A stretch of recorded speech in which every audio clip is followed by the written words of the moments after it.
और आज हम बात करेंगे एक बेहद चर्चा में आए कानून की, वक्फ अमेंडमेंट एक्ट 2025। आप देख रहे हैं ट्रेंडिंग फैक्ट्स टीवी।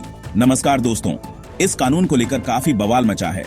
मुस्लिम समुदाय इसके खिलाफ सड़कों पर उतर आया है और सोशल मीडिया पर भी इसका काफी विरोध देखा जा रहा है। लेकिन आखिर यह कानून है क्या? इसमें नया क्या जोड़ा गया है और मुस्लिम समाज इसका विरोध क्यों कर रहा है?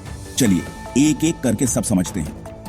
सबसे पहले बात करते हैं वक्फ एक्ट की। वेकीएफ एक इस्लामिक संस्था होती है जिसके तहत कोई व्यक्ति अपनी संपत्ति या पैसा किसी धार्मिक या समाज सेवा के उद्देश्य के लिए दान कर देता है। यह संपत्ति फिर वक्फ बोर्ड के अंतर्गत आती है जो उसका रखरखाव करता है। भारत में वक्फ संपत्तियों को मैनेज करने के लिए 1995 में वक्फ एक्ट बना था।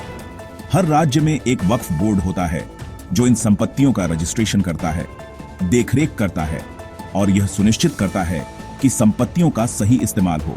देश भर में लाखों एकड़ जमीन वक्फ संपत्तियों के तहत आती है जिसकी अनुमानित कीमत लाखों करोड़ रुपए में है। अब बात करते हैं वक्फ अमेंडमेंट एक्ट 2025 की।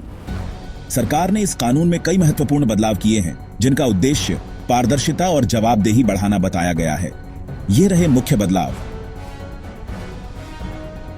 संपत्ति का दावा चुनौती योग्य। अब कोई भी आम नागरिक यह दावा कर सकता है कि कोई संपत्ति गलत तरीके से वक्फ घोषित की गई है। इसके लिए वह सिविल कोर्ट में केस दाखिल कर सकता है। सरकारी निगरानी में पारदर्शिता।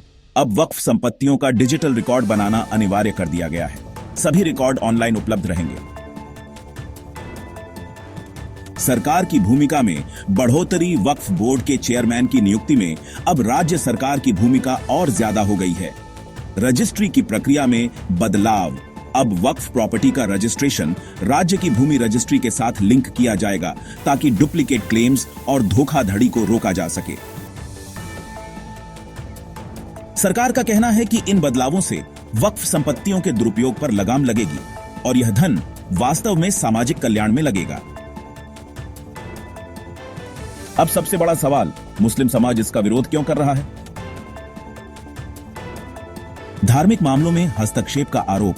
कई मुस्लिम संगठनों का मानना है कि यह कानून एक धार्मिक संस्था की स्वायत्तता में दखल है। उनका कहना है कि सरकार को वक्फ संपत्तियों के प्रशासन से दूर रहना चाहिए। संपत्तियों की सुरक्षा को खतरा।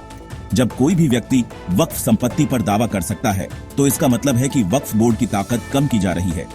इससे संपत्तियों पर कानूनी विवाद बढ़ सकते हैं। राजनीतिक एजेंडा।